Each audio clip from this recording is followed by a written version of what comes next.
Hey, hey!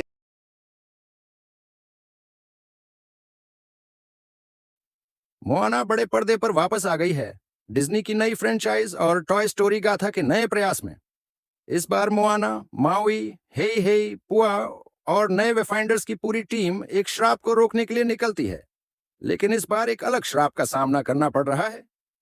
ये द्वीप तो मानो श्राप से बच ही नहीं सकते, है ना? लेकिन मजे की बात यह है कि मोआना 2 का बहुत बड़ा हिस्सा असल में मोआना 3 की कहानी सेट करता है।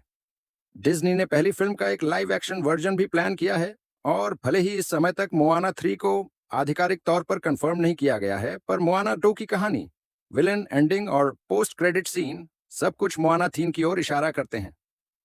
मोआना 2 की कहानी पहली फिल्म के 3 साल बाद की है। अब मोआना की एक छोटी बहन भी है और वह एक पूरी तरह से प्रशिक्षित वेफाइंडर बन चुकी है। वह एक द्वीप से दूसरे द्वीप पर जाकर अन्य जनजातियों को खोजने की कोशिश कर रही है।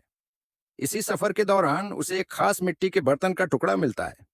यह बर्तन खास इसलिए है क्योंकि एक तो उसके द्वीप मोटोनुई के लोग अभी तक इस तरह के बर्तन बनाना नहीं सीख पाए हैं, और दूसरा, इस पर बने नक्शे एक नई सभ्यता और माटू फिटू नामक द्वीप का संकेत देते हैं। यह माटू फिटू द्वीप की खोज ही पूरी फिल्म की कहानी का केंद्र बन जाती है। मोआना इस मिट्टी के बर्तन को अपने द्वीप पर ले जाती है, जहां उसे अपने पूर्वज मतासा का दर्शन होता है। मतासा वही पूर्वज नेता और पहले वे फाइंडर थे जिन्होंने अपनी जनजाति को मोटोनुई तक पहुंचाया था। मतासा मोआना को बताते हैं कि जब तक वह माटू पिटू नामक छिपे हुए द्वीप को ढूंढकर तूफान के देवता नालो का श्राप नहीं तोड़ेगी, तब तक उसके लोगों का भविष्य सुरक्षित नहीं होगा। फिल्म में पता चलता है कि नालो एक बड़ा खतरनाक बैंगनी रंग का देवता है, जिसने माटू फिटू को समुद्र के गहरे पानी और एक शक्तिशाली तूफान के भीतर छिपा रखा है। माटू फिटू पहले समुद्र के अन्य द्वीपों को जोड़ने वाला एक केंद्र था। हालांकि खुद एक देवता होने के बावजूद नालो इंसानों से डरता है, क्योंकि इंसानों में कुछ भी कर गुजरने की ताकत होती है। डिज्नी एनिमेशन स्टूडियोज की चीफ क्रिएटिव ऑफिसर जेनिफर ली के अनुसार यह किरदार पॉलिनेशियन मौसम और तूफान के देवता से प्रेरित है।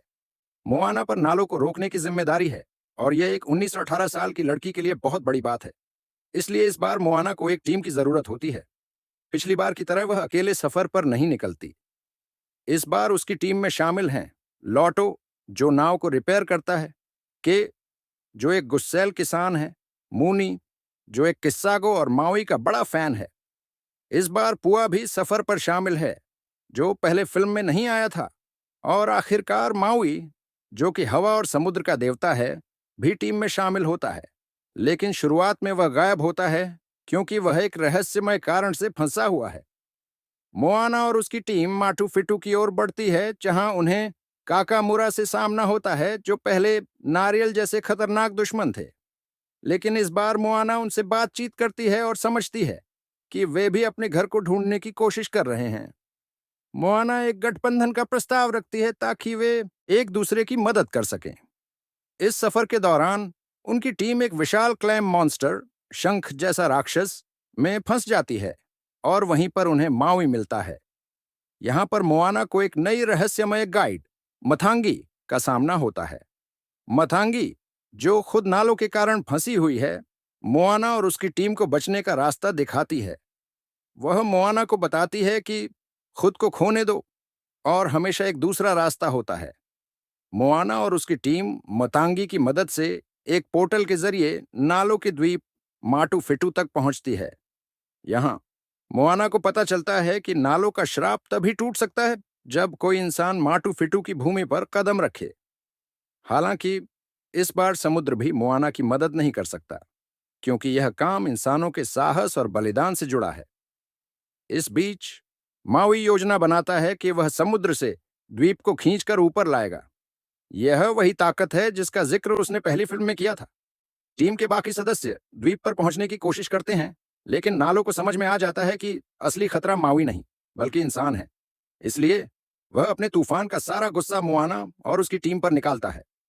माउई समुद्र को थोड़ा ऊपर उठाने में कामयाब होता है, लेकिन यह काफी नहीं है। तभी मोआना को मतांगी की बात याद आती है कि हमेशा एक दूसरा रास्ता होता है। वह अपने डर को एक तरफ रखकर समुद्र में गोता लगाती है, और जैसे ही माटू फिटू की जमीन को छूती है, श्राप टूट जाता है। इससे न केवल माटू फिटू का द्वीप वापस आता है, बल्कि समुद्र में खोई हुई अन्य जनजातियां भी फिर से एकजुट हो जाती हैं। हालांकि श्राप तोड़ने की इस कोशिश में मोआना लगभग अपनी जान गंवा देती है, लेकिन माउई, उसके पूर्वजों की आत्माएं और समुद्र से उसका गहरा संबंध मिलकर उसे वापस जीवित कर देते हैं। इस घटना के बाद मोआना में एक बड़ा बदलाव आता है। वह अब एक डेमीगॉड, अर्ध देवता बन जाती है, माउई की तरह। लेकिन जहां माउई की शक्ति उसके जादुई हुक में थी, वहीं मोआना की ताकत उसके चप्पू ओर में समाई होती है। लेकिन कहानी यहीं खत्म नहीं होती। नालो के खिलाफ मोआना और उसकी टीम की यह जीत आखिरी नहीं है। पोस्ट क्रेडिट सीन में नालो और मतांगी के बीच एक संवाद दिखाया जाता है, जिसमें नालो कहता है कि यह सिर्फ शुरुआत है। ऐसा लगता है कि नालो मोआना से बदला लेने की योजना बना रहा है। साथ ही मतांगी भी अब तक नालो के नियंत्रण में है, हालांकि वह दावा करती है कि उसने उसकी किसी भी शर्त का उल्लंघन नहीं किया है।